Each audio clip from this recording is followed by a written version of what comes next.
सवाल ये है कि पहले कहते थे माँ बाप पढ़े लिखे नहीं होते, इसलिए पढ़े लिखे बच्चे उनके साथ रह नहीं पाते। पर आजकल माँ बाप पढ़े लिखे हैं तो भी माँ बाप के साथ पढ़े लिखे बच्चे खुश नहीं हैं। तो भी पढ़े लिखे माँ बाप के साथ पढ़े लिखे बच्चे खुश नहीं हैं। तो भी पढ़े लिखे माँ बाप के साथ पढ़े लिखे बच्चे खुशी खुशी नहीं रहना चाहते। मैडम, आप कोई मार्गदर्शन दें। मैंने आपसे कहा था ना कि आज का जो सवाल है बहुत ही दिलचस्प है और मैंने इसीलिए रिश्तों में ये सवाल थोड़ा देरी से लिया है, क्योंकि ये सवाल है ही ऐसा। अब सवाल क्या है कि पहले माँ बाप पढ़े लिखे नहीं होते थे, आजकल माँ बाप पढ़े लिखे होते हैं। तो ये जो सवाल है ना, ये पढ़ाई लिखाई के आसपास बहुत घूमता है। प्रश्नकर्ता के दिमाग में पढ़ाई लिखाई को लेकर मान्यताएं हैं, बड़ी कंडीशनिंग है, बड़ी इमेजेस हैं। तो सबसे पहले हम पढ़ाई लिखाई की जो सही परिभाषा है उसको समझने की कोशिश करते हैं, क्योंकि हमारी जो पढ़ाई लिखाई की परिभाषा है ना, वह सही नहीं है। हम जो है किसी प्रकार की कंडीशनिंग को पढ़ाई लिखाई मानते हैं। जैसे हम ये मानते हैं कि अगर कोई अंग्रेजी में को समझ लेता है, अंग्रेजी में बोल लेता है, तो वह पढ़ा लिखा है। हम ये मान लेते हैं कि हिंदी भाषा में थोड़ा सा अंग्रेजी का तड़का लगाकर जो बोल लेता है वह पढ़ा लिखा है। हम ये मान लेते हैं कि हमारी कोई भी क्षेत्रीय भाषा है, डोगरी, पंजाबी, मारवाड़ी, ब्रिज भाषा, भोजपुरी, मैथिली, बुंदेलखंडी, तो इन क्षेत्रीय भाषा में थोड़ा सा अंग्रेजी का तड़का लगाकर जो बोल लेता है भाई, वह पढ़ा लिखा है। हम ऐसा मानते हैं। पर समझने वाली बात यह है कि अंग्रेजी सिर्फ एक भाषा है। भाषा का क्या काम होता है? कोई भी भाषा है, डोगरी है, पंजाबी है, हिंदी है, कोई भी क्षेत्रीय भाषा है, किसी भी भाषा का क्या काम होता है? देखिए, भाषा का काम तो यही होता है ना कि आप अपने विचारों को, भावों को शब्दों के माध्यम से मुझे समझा सकें और मैं अपने विचारों को और भावों को शब्दों के माध्यम से आपको समझा सकूं। तो भाषा का तो यही काम होता है। तो इसीलिए कोई भी भाषा सीखी जाती है। बेसिकली भाषा तो समाज के लिए होती है। समाज का जो भी स्ट्रक्चर है, व्यवस्था है, वह बड़ी सरलता से, सहजता से चले। लोग एक दूसरे को अपनी बात समझा सकें, समझ सकें और समझा सकें, और जो भी ऊर्जा का लेन देन कर रहे हैं वो सही तरीके से कर सकें। पर हमने भाषा को पढ़ाई लिखाई मान लिया, और उसमें भी हिंदी, पंजाबी, तमिल, तेलुगु, संस्कृत को तो हम भाषा मानते ही नहीं है। हम तो अंग्रेजी को भाषा मानते हैं। अंग्रेजी में थोड़ी सी कोई गिट-पिट कर देता है तो हमें लगता है कि वाह, कितना पढ़ा लिखा इंसान है, कितना सभ्य इंसान है। तो ये तो हमारी पढ़ाई लिखाई की परिभाषा है। हम ये मानते हैं कि भाई जो अंग्रेजी बोल सकता है, अंग्रेजी समझ सकता है, वह पढ़ा लिखा है। जो अंग्रेजी का तड़का हिंदी में लगा सकता है या भारत की किसी भी क्षेत्रीय भाषा में लगा सकता है, वह पढ़ा लिखा है। पर भाई साहब, these are just the communication skills. ये तो आज से लगभग 20-22 साल पहले मुझे किसी प्रोजेक्ट पे फ्रांस भेजा गया था। बस 1 हफ्ते की ट्रेनिंग दी गई थी कि फ्रेंच लोगों के साथ भाई तुमने किस तरह से कम्युनिकेट करना है। तो मैं तो तभी सीख ली, तो इसमें तो कोई बहुत बड़ी बात है नहीं। दूसरा, हम क्या समझ लेते हैं कि जो लोग डाइनिंग टेबल पर बैठकर खाते पीते हैं और अंग्रेजी में थोड़ी गिट पिट कर लेते हैं और थोड़ा बोन चाइना वाले बर्तनों में खाते पीते हैं, ये पढ़ाई लिखाई है, ये पढ़े लिखे लोग हैं, ये सभ्य लोग हैं। पर खाना तो खाना होता है, चाहे हाथ में रख के खा लो या प्लेट में रख के खा लो। खाएंगे, खाना डाइजेस्ट होगा, निकल जाएगा। चाहे हाथ में रख के खाया था या किसी बोन चाइना वाली प्लेट में या कांटे के साथ खाया था। ये पढ़ाई लिखाई कहाँ से हो गई? ये तो जस्ट एक सोशल कंडीशनिंग है कि किसी भी ग्रुप में आपने रहना है और उस ग्रुप में अगर ज़्यादातर लोग इस तरह से पेश आते हैं तो आपने भी वो सीख लिया, तो कौन सी बड़ी बात है? ये पढ़ाई लिखाई कहाँ से हो गई? और इसी तरह से समाज में रहने के लिए आपने कुछ स्किल्स डेवलप कर ली।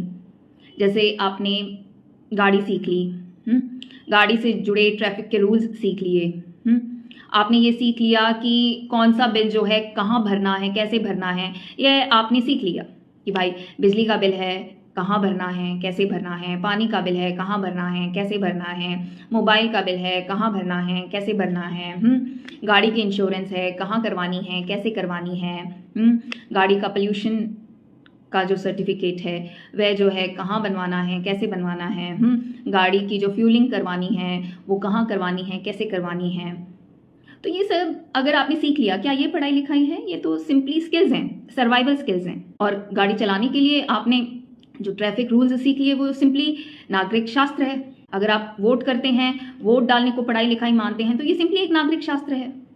ये पढ़ाई लिखाई कहाँ से हो गई? आजकल जो है सारे काम पैसे के माध्यम से होते हैं, है ना। हमें किसी से कुछ भी चाहिए तो उस चीज़ के बदले में हमें पैसा देना पड़ता है।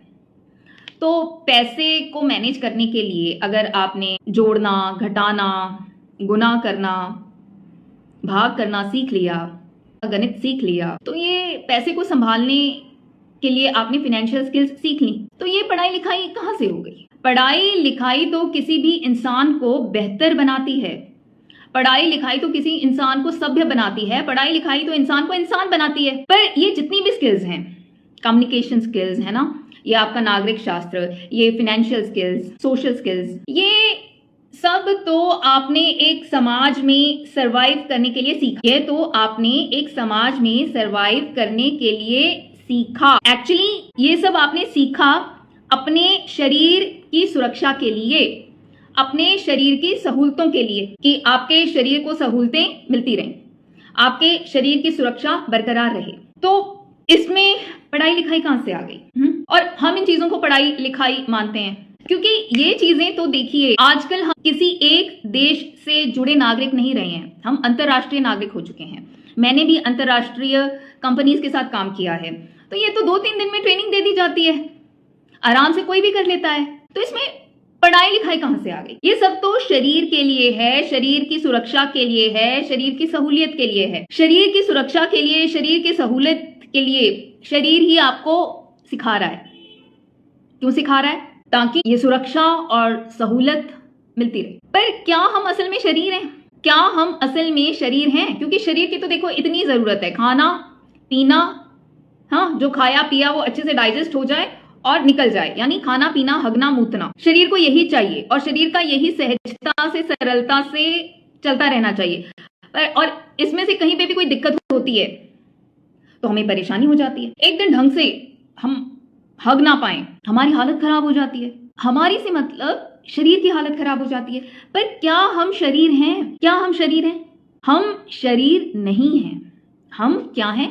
कॉन्शियसनेस, चेतना, चैतन्य शक्ति, जीवनी शक्ति, प्राण शक्ति, लाइफ फोर्स, लाइफ एनर्जी, जो इस शरीर के माध्यम से अपना अनुभव करती है। इस चेतना की जरूरत क्या है? इस चेतना की जरूरत है आजादी, मुक्ति, फ्रीडम। इस चेतना की क्या जरूरत है? आजादी, मुक्ति, फ्रीडम।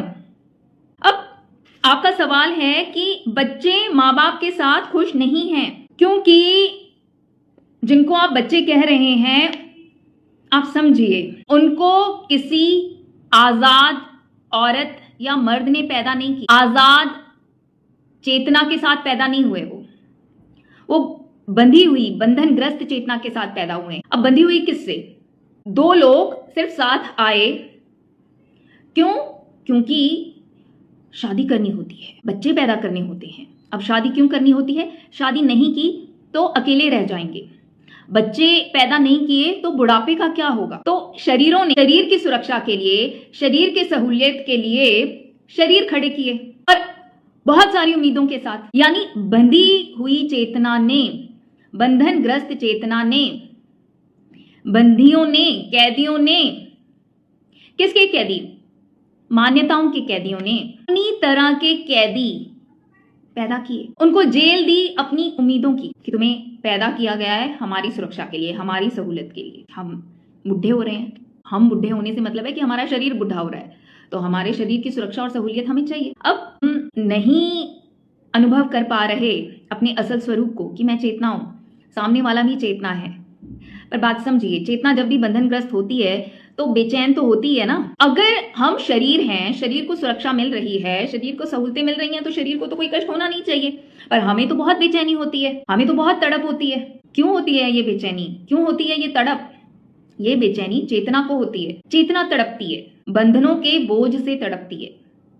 अब ये बंधन क्या होते हैं? बंधन वो विचार और भाव जो उस पर जबरदस्ती थोपे जाते हैं, उम्मीदों की फॉर्म में, कंडीशनिंग की फॉर्म में, कि हाँ तुम्हें ऐसा करना ही है, तुम्हें ऐसे जीना है, ऐसा करना है। चेतना की तो जो एकमात्र जरूरत है वह क्या है? आजादी, मुक्ति। चेतना हमेशा हंस की तरह मुक्ति के खुले आकाश में उड़ना चाहती है। यह उसकी उच्चतम संभावना है और वहीं पर वह अपना बेस्ट दे सकती है। पर हम तो ये जानना ही नहीं चाहते ना, हम तो अपने असल स्वरूप को जानना ही नहीं चाहते। हमें तो ये शरीर ही सब कुछ लगने लग जाता है। बात समझिए, आप सबके घर में पेड़ पौधे होंगे, आप उन पेड़ पौधों को पानी डालते हैं और उनकी गुड़ाई वगैरह करते हैं, उनमें खाद वगैरह भी डालते हैं। ये सब एक प्रोसेस है ताकि फल आए। मनुष्य के जीवन का फल मुक्ति है।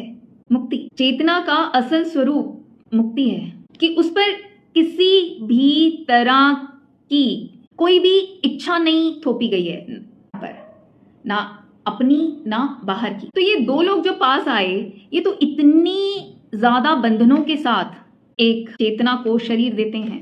बंधे हुए लोग पढ़े लिखे नहीं होते। असली पढ़ाई लिखाई, असली शिक्षा किसी को बंदी नहीं बनाती, किसी को कैदी नहीं बनाती, किसी पर जब्र नहीं करती।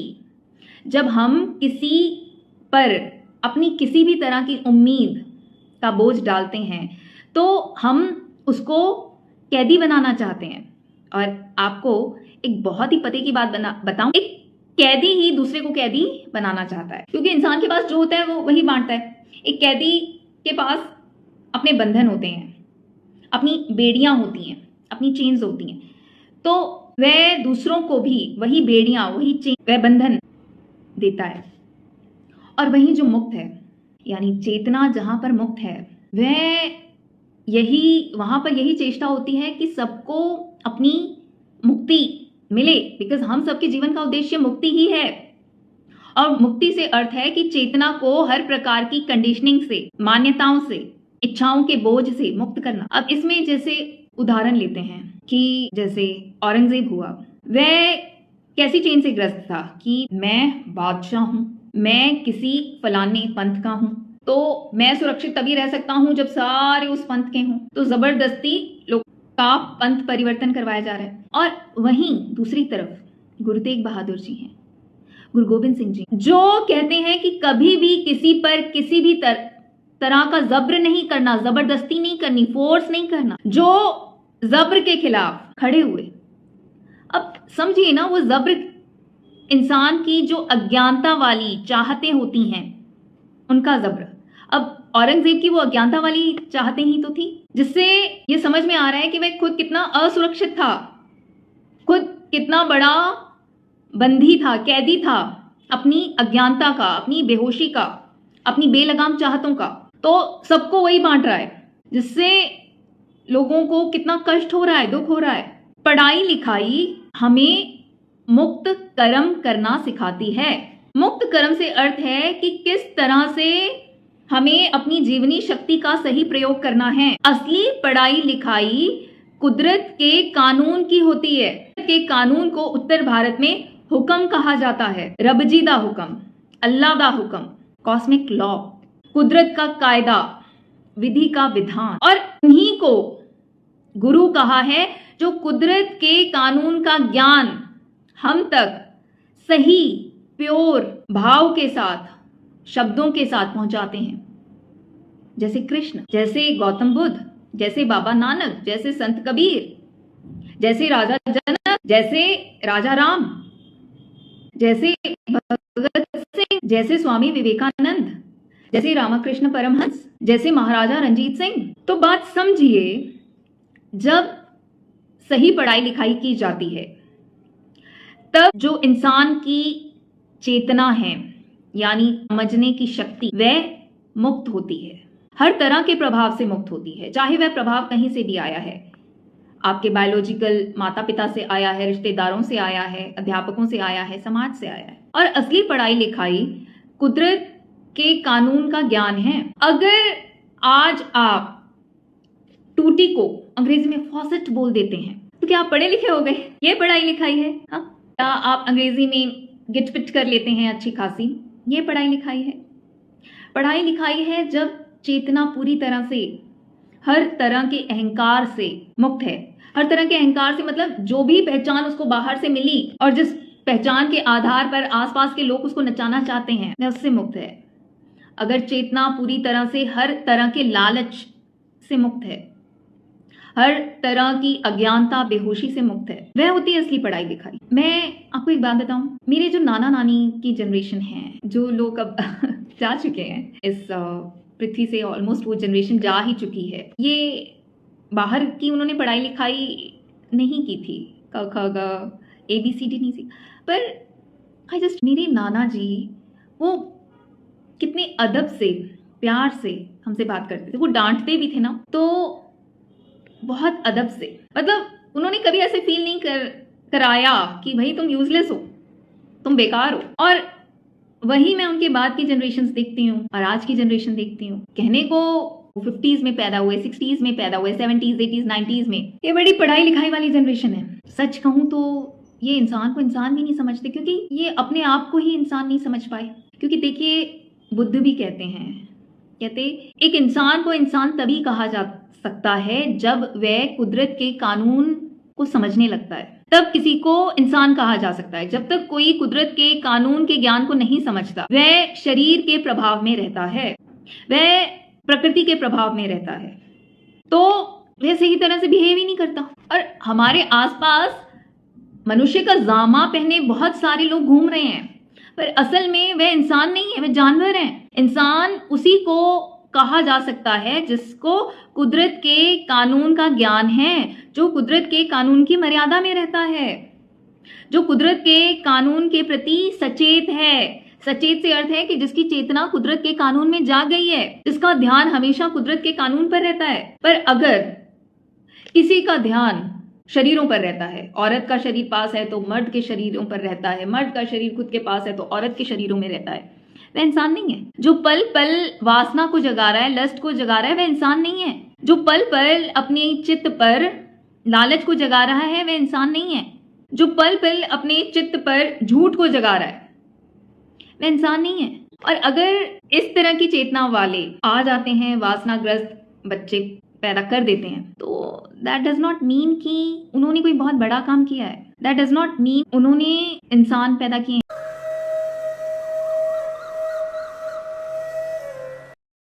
इसकी सबसे बड़ी एग्जाम्पल गुरु तेग बहादुर जी, गुरु गोबिंद सिंह जी और उनके 4 बेटे हैं। गुरु तेग बहादुर जी 5वें गुरु के सबसे छोटे बेटे थे। तो आप देखिए ना, कोई एक्सपेक्टेशन नहीं है, कोई उम्मीद नहीं है एक दूसरे से, बल्कि चेतना की जो बेस्ट अभिव्यक्ति करना चाहता है, वह एक दूसरे को इसके लिए प्रोत्साहित करते हैं।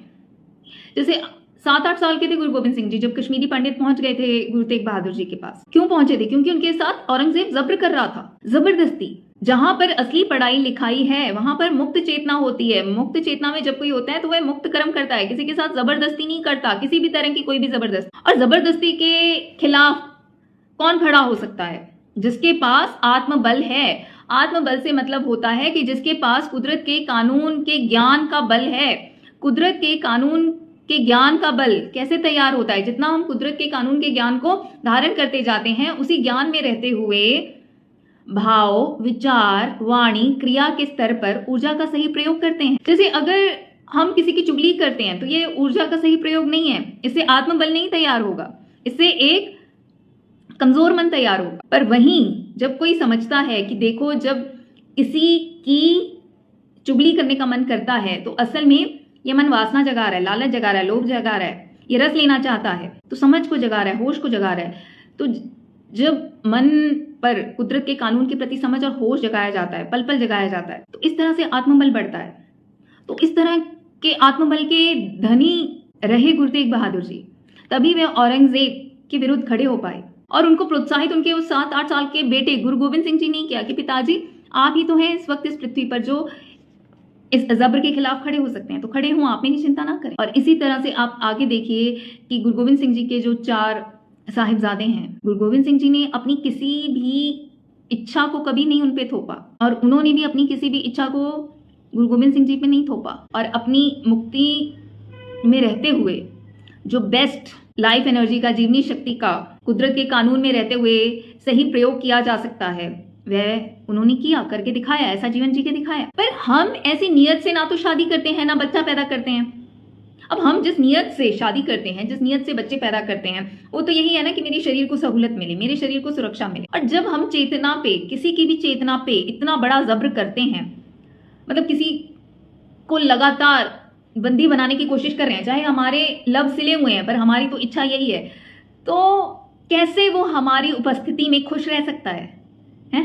कैसे खुश रह सकता है? कैसे खुश रह सकता है? तो हमने अपनी इच्छाओं का बोझ किसी पर भी नहीं थोपना होता। अगर हम अपनी इच्छाओं का बोझ किसी पे भी थोपते हैं जबरदस्ती, तो वह गलत है। तो मैं उम्मीद करती हूं कि आज जो हमने सवाल लिया वह आपको समझ में आया कि जो मैं पढ़ाई लिखाई कह रही हूं, असल में पढ़ाई लिखाई होती क्या है। और जो मुझे दुख हो रहा है कि बच्चे पढ़े लिखे हैं बट माँ बाप के साथ खुश नहीं हैं, क्योंकि देखिए जब हमारी उपस्थिति किसी को बांध रही है तो कोई कैसे खुश रह सकता है। और हमारी उपस्थिति क्यों बांध रही है? क्योंकि हमारी तो चाहत ही यही थी। हमने तो किसी के वजूद को खड़ा ही इसलिए किया कि ये कल को मेरे शरीर को सुरक्षा दे, सहूलत दे। तो आज का ये जो सवाल है, मैं उम्मीद करती हूँ कि इस सवाल का जवाब पूछने वाले को मिला, और जितने भी जुड़े उन सबको बहुत बहुत शुक्रिया जो आपने सेवा का मौका दिया।